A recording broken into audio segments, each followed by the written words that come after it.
Assalamualaikum warahmatullahi wabarakatuh. Hello everyone. I'm Miki Ismawati with NPM 2341204 from Accounting Class 23A. In this video, I will discuss about Intangible Assets Audit. Intangible assets audit is an essential part of the financial statement audit process, aimed at ensuring that all company assets, both tangible and intangible, are recorded and presented fairly and reliably. Intangible assets are non-monetary assets without physical form that provide future economic benefits to the company. Examples include patents, trademarks, license, copyrights, software, and goodwill. Unlike tangible assets such as building or machinery, intangible assets are difficult to vary physically. Therefore, their audit requires a more analytical and document-based approach. Furthermore, since the value of intangible assets can significantly affect the overall value of a company, accurate auditing is essential to maintain transparency and reliability in financial reporting. The primary objective of auditing intangible assets is to provide reasonable assurance that these assets exist, are legally owned, are fairly valued, and are properly presented in the financial statements. More specifically, the audit aims to achieve several key objectives. 1. Ensuring existence and ownership of assets. Auditors must verify that the intangible assets are genuinely owned or controlled by the company. This can be proven through legal documents such as patent certificates, license agreements, or copyright documents. 2. Assessing the fairness of acquisition costs. Auditors must evaluate whether the intangible assets have been recorded fairly and in accordance with BSAK 19 or intangible assets. Only costs that generate future economic benefits and can be measured reliably, such as product development or patent acquisition costs, may be recognized as assets. 3. Evaluating amortization and impairments. Intangible assets typically have a finite useful life, therefore auditors must ensure that amortization is performed systematically and consistently based on that useful life. In addition, auditors are required to perform an impairment test when there are indications that an asset's value has declined.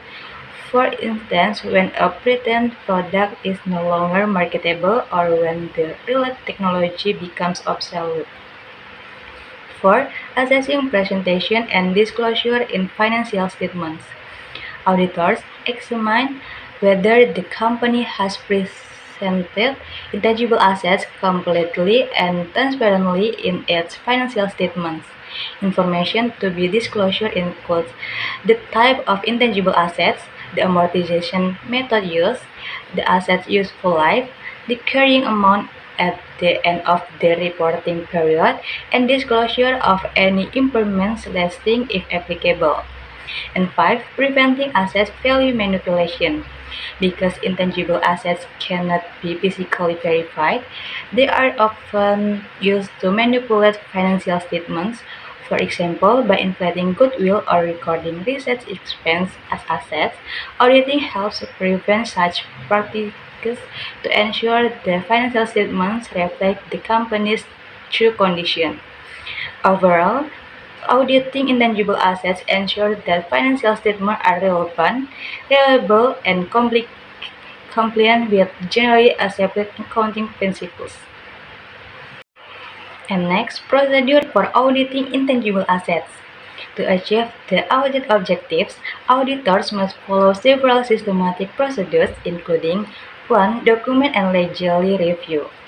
Auditors review all documents supporting the existence of intangible assets such as patent certificates, license contracts, cooperation agreements, or trademark ownership proofs. The step ensures that the company truly holds the legal rights to the recognized assets and verifies that those rights have not expired. 2. Verification of acquisition value. At this stage, editors examine accounting evidence supporting the assets recognition value, such as purchase invoice, development cost reports, or acquisition contracts.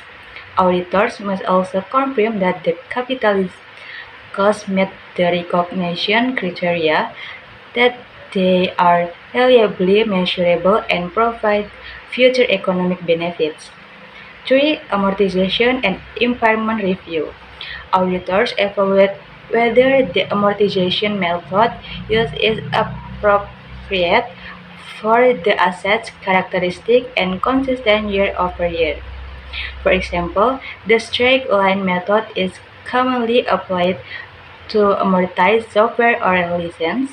If there are indications of impairment, such as unused license, auditors must require the company to perform an impairment test and adjust the assets carrying amount in the financial statements accordingly.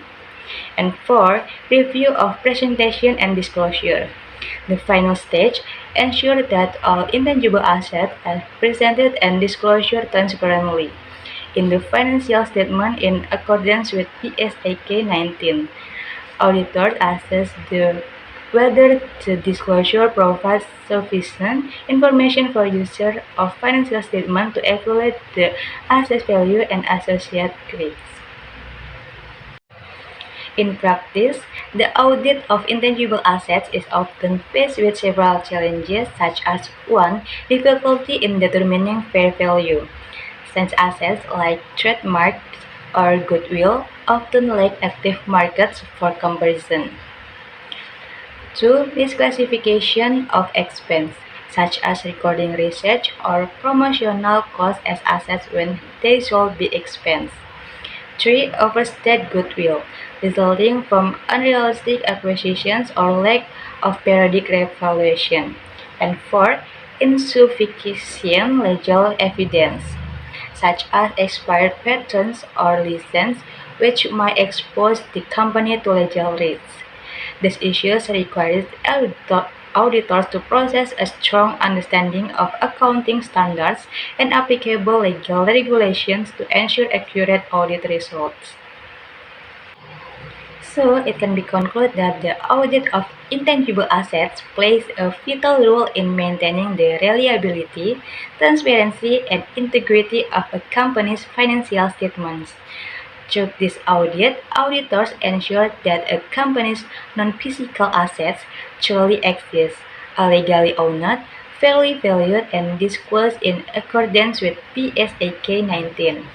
Therefore, the audit of intangible assets is not merely about veri- verifying numbers in financial statements, it also represents an effort to uphold public trust, managerial credibility, and the long-term stability of the business. So guys, that's all for me. Thank you for watching and wassalamualaikum warahmatullahi wabarakatuh. Bye bye.